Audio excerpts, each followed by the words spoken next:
Samuel.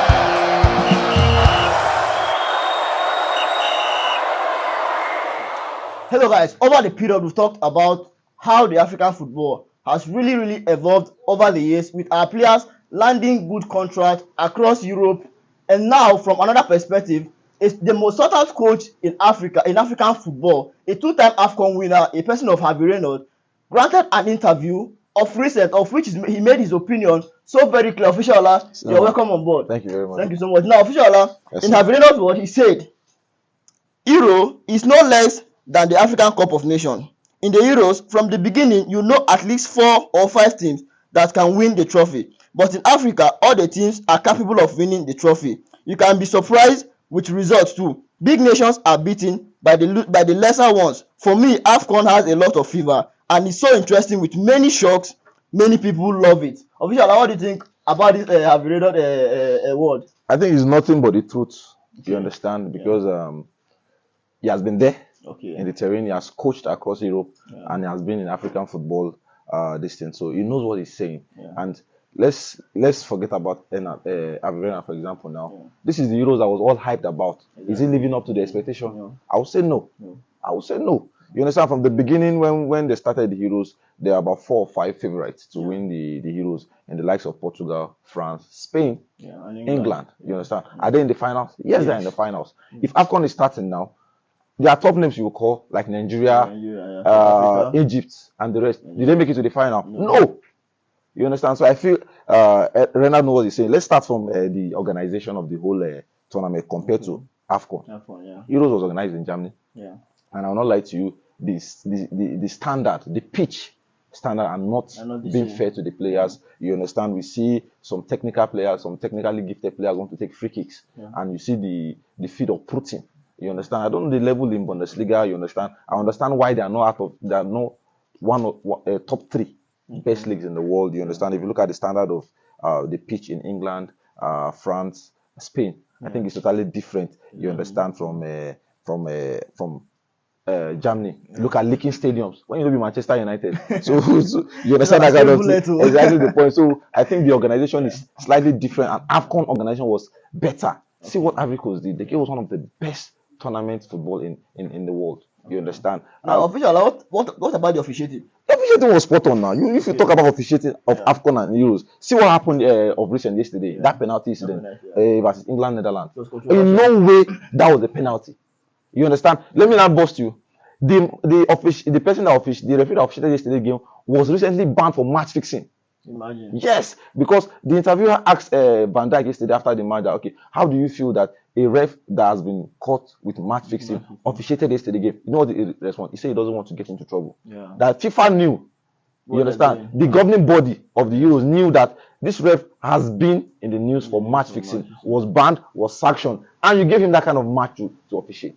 You understand? Unlike you look at the last AFCON. I'm not talking about the last 2 AFCON that where they blew 82 minutes. I'm looking at the last AFCON now. You look at the officiating spot on. You understand? The VAR make calls at when it's time. You understand? All those 10 minutes that you see some matches, Euros now you see 10 minutes here. The next match you see 2 minutes. I see that determining based on the country. It's not like that. The same minute is applicable to each team. You understand? Till which time is added back. You understand? Look at the officiating spot on referees, and I'm sure about 2-3 refs out of AFCON should be in the World Cup to show this European refs how it's done. Look at the VAR. We make calls as I went due. There was a match, Nigeria versus Ivory Coast in the group stage. You understand, where Osimhen was fouled. You understand, as the hosting country, people were saying they will not give this penalty. And behold, the referee was invited by the VAR, and the referee took a look and awarded that penalty. Nigeria ended up winning that penalty 1-0. Compared to what happened yesterday, in no way that was a penalty. Like I said in our post-match reaction, that Dumfries' leg, I know it's a bad tackle, it's a bad leg, but in no way Dumfries' leg should have stopped Harry Kane from hitting the ball over the net. It's a technique. Do you see the way he sliced the ball? He didn't get the clean shot. You understand? He has played the ball before this contact happened. You understand? And I know that they say the VAR is involved in that very soon. After each decision made by the VAR, the referee will now be on mic to explain to the stadium as to why some decisions are taken. We are still waiting for them. But on the officiating level and the organization level, so far, I think AFCON beats the heroes, Yeah. even to the VR calls, the VR decision, the calling that went due. Even Mourinho once said that the VR in AFCON was superb compared to the one using anywhere. It's a well-known fact. It's a well-known fact. It's something that we saw. Yeah. You understand? I feel the VR was spot on. The people in the VR booth made the right calls as at when due. You understand? It's different from the Euros where you have delays. Yeah. You have delays. You don't know. Sometimes the VR will call the referee. They don't go. They don't go to the screen. You understand? But we know that when you get to the screen now, it's still at yes, exactly the point. It's still at referee discretion. Yeah. But you have to make the right decision as when due. Now, official, like talking about comparison between the Euros and the AFCON, we're expecting some notable names from both AFCON and Euros to turn out, of which they didn't turn out very well. Yes, yes, star players. Yeah. You understand? You know, in the build up to the AFCON, last AFCON, we're looking at the CAF winner, the CAF award winner was Victor Osimhen, Mohamed Salah, Sadio Mane. Yeah. Some notable names to turn up to the tournament. They didn't. I won't lie to you. It was Lukman Adingra of Brighton that turned up. You understand? The same thing with Heroes too. We're looking at the likes of Phil Foden of Manchester City, the best player in the Premier League, and no assists, no goals to show for you in 6 matches. In over how many minutes of football? In all over 700 minutes of football, no goals, no assists, and players are coming off the bench to bring out numbers. We see Jude Bellingham, though he has 2 goals, but he has been really poor in the tournament. So I feel that the Euros is overhyped than the AFCON. They are both tournament football, but if you look at the technicalities involved now, I feel the AFCON is a bit superior in terms of star power now. You understand? Okay, look at, we're talking about Ronaldo now. Ronaldo had only 1 assist in the game, though he has retired. All respect to him and everything. Look at Mbappe, got his dream move to Real Madrid. What did he do? Just 1 penalty and 1 assist the whole tournament. France as a whole said, what did they do? Only 1 open goal in the whole tournament, making it to semi-final. So I think they were deservedly knocked out of the tournament, because it will be a haram football. It will be a shame on a tournament football whereas you come from nowhere, having on goals and everything, and just to be in the semi-final. You look at the likes of Rafael Leao. You know, we're talking about how stacked the Portugal team is. They say Ronaldo was their problem. We're looking at Rafael Leao. We're looking at the Bernardo Silva. Did they really turn up? No. All of them are just having 1 goal or 1 assist in their names. Unlike the AFCON now, where you can rack up numbers. Now you see Ademola Lookman. You see what he did: 3 goals and 2 assists. It's not a joke. You understand? You see other players, even Osimhen, that had one of his worst tournaments.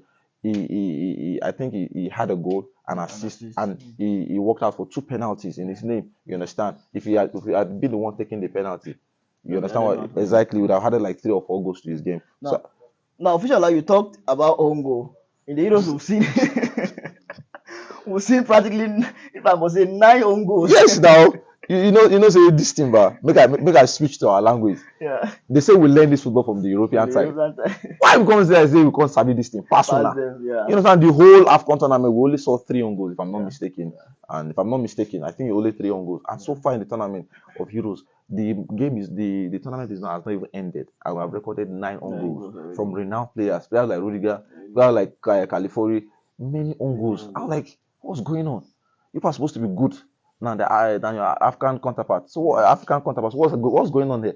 You understand? So I feel this Euros, I'm not talking of past Euros and past AFCON. I think this is judging by tournament now. This Euros and the last AFCON, everybody will take AFCON clean and clear. You understand? In matter of own goals, officiating, cards, organization, officiating, via everything, it was clear. And that just seems to show that every Renard now knows what he is saying, because he has been in the turbulence. He's a 2-time AFCON winner. Yes, with Zambia and Ivory Coast. So he don't coach in the system. He has coached in this system. He has seen that, okay, oh boy, don't be favorite. They always win them. But building into Euros, we always say that, okay, Spain, England, and they're there.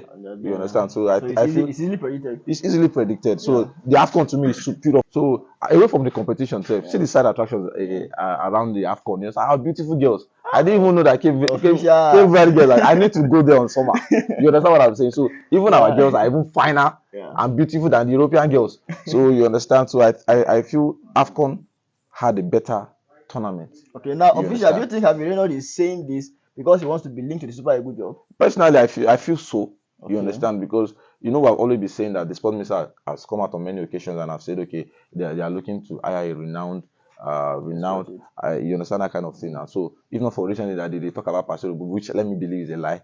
So I think Evan Arnold is actually the best option now to get at this moment. He's hinting us that okay, he's coming, and no better way than to announce that. So Thank you so much, I feel it's a official. nice one. Thank you so much. It's always wonderful having you on set. Yeah, You've likewise. given me the best and nothing but the best. Like we're from official and have Reynolds himself is a fan of African football. He has been there, he has done that, and the comparison was so clear from the organization, the officiating, the VAR, everything. They are instead of even the leak water. I can tell you, whole Germany. The whole Germany. Oh. Now this is how we do the content for today's production. Don't forget to like, share, comment, and subscribe. Let's know what you feel in the comment section, and don't forget to follow our social media handle at Final Whistle 931. We'll see you again next time. Thank you.